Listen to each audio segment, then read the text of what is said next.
영구히 서 있으리로다. 아멘. 오늘은 믿음의 강원, 그런 제목으로 말씀을 드리도록 하겠습니다.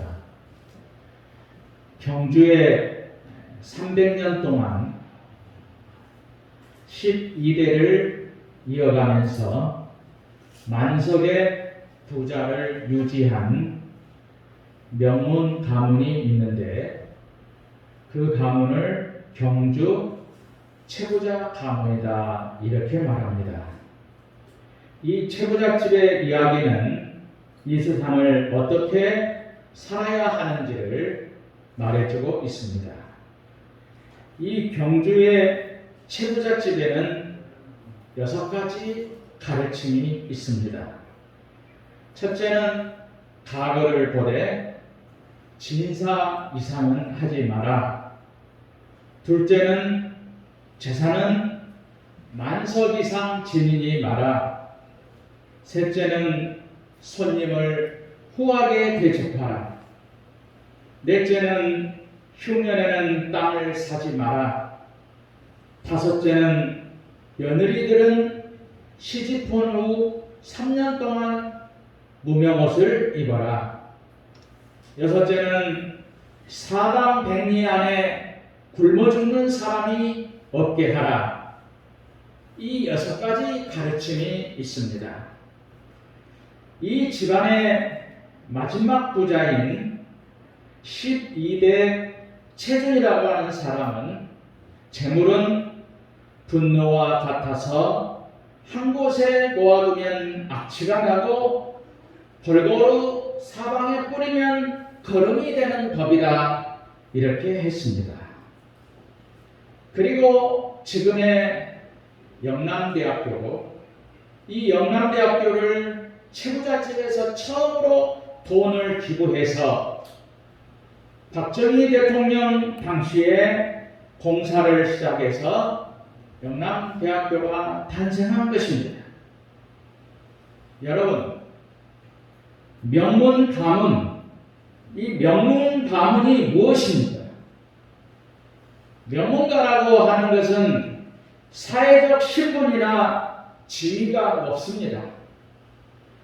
학식과 덕망을 갖춘 훌륭한 집안을 의미합니다. 우리 그리스도인으로 세상 권력과 지위에 있어서 명문 가문이 될 수 없을지도 모릅니다. 재산이 많지 않고 최고의 학문이 없어서 명문 가문이 될 수 없을지도 모릅니다. 그러나 하나님을 잘 믿음으로 신앙의 명문 가문은 될 수 있습니다. 신앙의 명문 가문의 특징들이 있습니다. 오늘 읽은 시편은 하나님을 경외하는 신앙의 명문 가문에 대해서 분명하게 말씀하고 있습니다. 신앙의 명문 가문은 보통 가문과는 다릅니다. 신앙의 명문 가문은 중요한 특징이 있는데, 첫째로 2절에 보면 그 후손이 땅에서 강성하며 라고 말씀합니다. 이 본문을 다른 성경에서는 그들의 자녀들이 어느 곳에든지 성공하게 될 것이다, 이렇게 번역을 했습니다. 신앙의 명문 가문들의 후손들은 복을 받습니다. 어느 곳에든지 하나님이 함께 하심으로 성공하게 하십니다. 능력 있는 사람이 되게 해주십니다. 시편 37편 25절에 보면 내가 어려서부터 늙기까지 의인이 버림을 당하거나 그의 자손이 벌시감을 보지 못하였도다, 이렇게 말씀하고 있습니다. 하나님의 신앙의 명문 가문의 후손들을 지키시고 축복해 주신다는 약속이지요. 두 번째 특징이 있는데 3절에 보면 부와 재물이 그의 집에 있으며 라고 말씀합니다. 하나님을 경외하는 믿음의 명문 가문 집안에는 많은 재물로 축복해 주십니다. 그래서 메시지 성경에는 이렇게 번역을 했는데 그들의 집에는 재물이 넘쳐 아무리 베풀어도 충나지 않는다 이렇게 번역을 했습니다. 하나님은 아브라함이 하나님을 잘 섬길 때 물질적으로 큰 축복을 주셨습니다. 아들 이삭과 손자 야곱과 중손자인 요셉에게도 물질의 축복으로 함께 하셨습니다. 이것은 내가 단순히 노력해서 얻어지는 물질이 아니고 하나님이 축복하심으로 모이는 물질을 의미하는 것입니다. 우리는 오늘 본문 3절에 말씀하고 있는 부유 그리고 부요의 차이점을 알아야 됩니다. 이 부요함과 부요함의 사전적 의미는 같습니다. 부요함이라고 하는 것은 단순히 물질적으로 많은 것을 의미합니다. 그러나 부요함이라고 하는 것은 하나님이 함께 하심으로 물질을 벌게 하시는 것을 말씀하고 있습니다. 하나님이 복 주시고 잘되게 하는 복을 말합니다. 신앙의 명문 가문 자손들은 하나님이 함께하는 것이 눈으로 보이게 하십니다. 누가 보아도 예수를 믿고 복을 받았다 이렇게 말하게 하시는 것입니다. 신앙의 명문 가문에 세 번째 특징이 있는데 3절에 보니까 그의 공의가 영구히 서 있으리로다 라고 말씀합니다. 여기서 말하는 공의라고 하는 단어의 뜻은 의로움이라고 했고 개역 성경에는 의라고 번역을 했습니다. 의라고 하는 것은 의롭다고 선언하다, 의로워서 용서하다라는 의미입니다. 바로 예수님이 우리를 의롭다고 하셨습니다. 단순히 명문 가문을 물질적으로 평가하는 것이 아니고 비록 물질이 많이 있지 않을 수 있습니다. 사회적으로 지위는 부족할 수 있습니다. 그러나 예수를 잘 믿는 의로움이 있는 신앙의 명문 가문이 된다는 것입니다. 신앙의 명문 가문은 비록 많은 물질이 없을 수도 있어요. 그러나 하나님이 인정하는 의로움이 충만한 가정을 말합니다. 그래서 예수님을 잘 믿는 자손들이 계속 많아지게 되고 이런 가문은 모이면 평화스럽고 화목하고 사랑과 기쁨이 충만한 가문이 되는 것입니다. 그러면은 어떻게 신앙의 명문 가문이 될 수 있습니까? 어떻게 행해야 신앙의 명문 가문이 됩니까? 1절에 보면 여호와를 경외하며 그의 계명을 크게 즐거워하는 자는 복이 있도다 라고 말씀을 했습니다. 신앙의 명문 가문이 되기 위해서 두 가지를 말씀하고 있지요. 첫째는 여호와를 경외해야 된다고 하는 것입니다.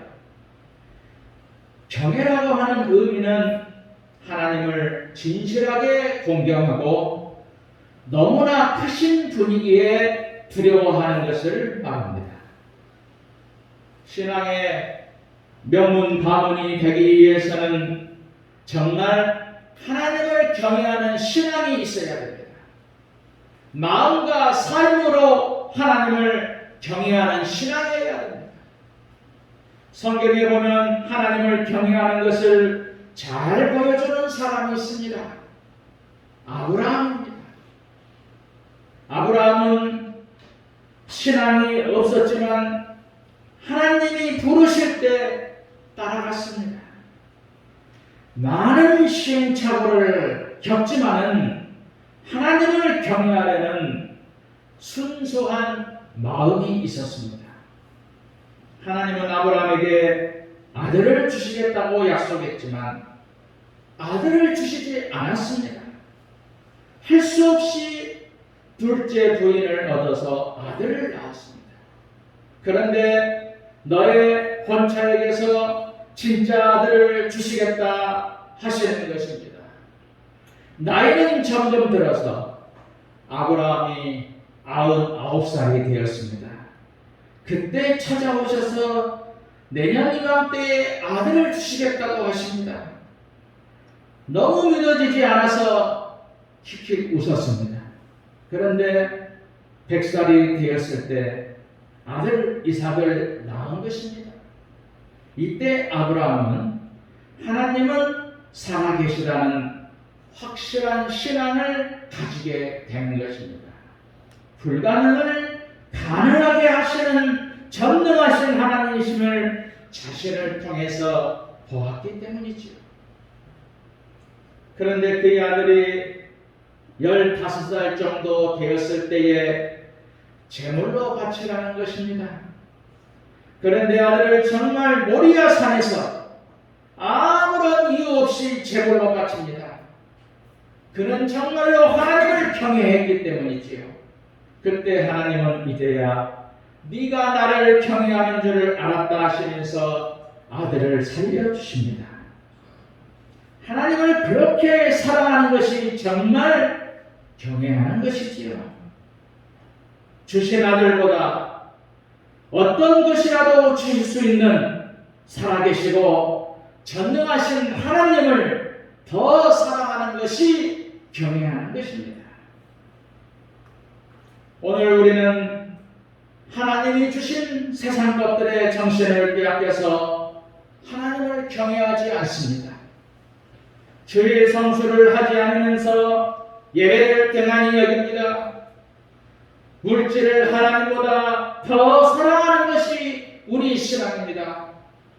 그러면서도 아주 신앙생활을 잘하는 것으로 착각하면서 살아가는 것이 오늘 우리의 현실입니다.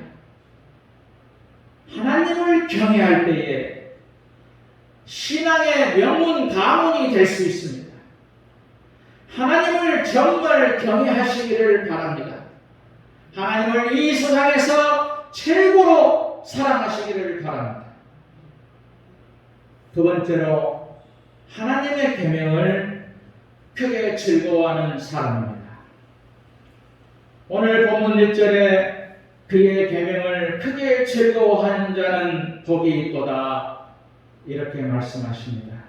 성경에는 계명을 크게 즐거워하는 것을 여러 번 말씀하시는데 오직 여호와의 율법을 즐거워하며 시편 1편 2절의 말씀이고 주의 법은 나의 즐거움이니이다. 시편 119편 77절의 말씀입니다. 신앙의 명문 가문은 하나님의 말씀대로 사는 것을 크게 즐거워한다는 것입니다. 신앙의 명문 가문은 즐거움을 찾는 방법이 다릅니다.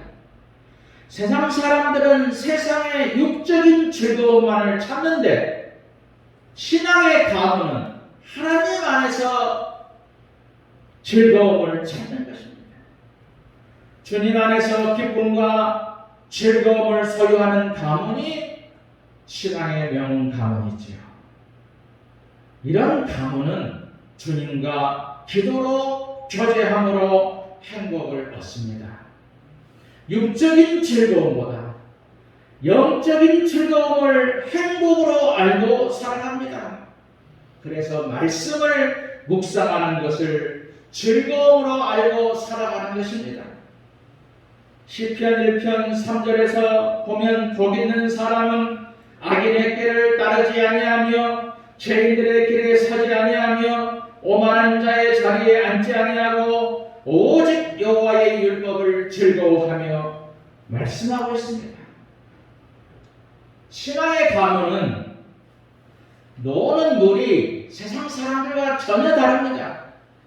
인생을 살아가는 방법이 정말 다릅니다. 악한 사람들과 함께하지 않습니다. 악한 사람들의 생각이나 자리에도 함께하지 않습니다. 그러면서 주야로 주의 말씀을 묵상하는 것입니다. 하나님의 말씀이 영혼과 육체를 지켜주는 것을 알기 때문이죠. 말씀이 명문가문으로 만들어 주실 줄을 알기 때문입니다. 시냇가에 심은 나무처럼 철을 따라 축복의 열매를 맺게 하심을 알기 때문에 하나님의 말씀을 묵상하는 것입니다. 우리는 지금 코로나19의 시대를 살아가고 있습니다. 사회적 거리두기가 한창입니다. 우리는 이런 상황 속에서 하나님과 거리두기로 가서는 안 된다는 것입니다. 예배를 등한히 하면 안 되는 것이고, 예배를 소중하게 여기고 힘들수록 더 하나님께 가까이 가야 하는 것입니다. 하나님과 친밀하게 해야 됩니다. 주께 더 가까이 나아갈 때에 최고의 행복인 깊은 영성을 경험하는 신앙의 명가문이 되는 것입니다. 신앙의 가문, 하나의 예가 있습니다. 미국 뉴욕에서 교육위원회에서 한 부모의 모습이 어떻게 후손에게 영향을 끼치는지에 대해서 연구를 했습니다. 같은 시대, 같은 지역에서 비슷한 경제력을 가지고 거의 같은 식구를 가진 18세기, 그러니까 1800년대의 두 가정을 표본으로 삼아서 추적을 해보았어요. 한 사람은 미국 프리스턴 대학교 초대 총장이고 미국의 각성 부흥운동을 일으켰습니다. 하나님을 뜨겁게 사랑하며 하나님의 말씀대로 가정을 양육한 조나단 에드워드의 가정이지요. 다른 한 사람은 뉴욕에서 큰 술집을 경영하여 부자가 되었고 철저히 하나님을 부인하는 신앙이 없는 마커스 술주라는 사람이었습니다. 그런데 4대와 5대에 이르면서 자손들이 다른 모습으로 나타났는데 하나님을 경외하고 하나님의 말씀대로 가정을 다스린 조나단 에드워드 가문은 5대에 걸쳐서 배출한 후손이 약 900명가량이 됩니다.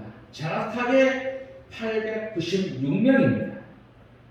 그 가운데 대학 총장이 1명, 교수가 65명, 의사가 60명, 군인이 75명, 저술가가 85명, 변호사, 판사, 법조인이 130명, 목회자가 100명, 공무원이 80명, 장로 집사가 286명, 미국의 대통령이 1명, 이런 후손이 나왔어요.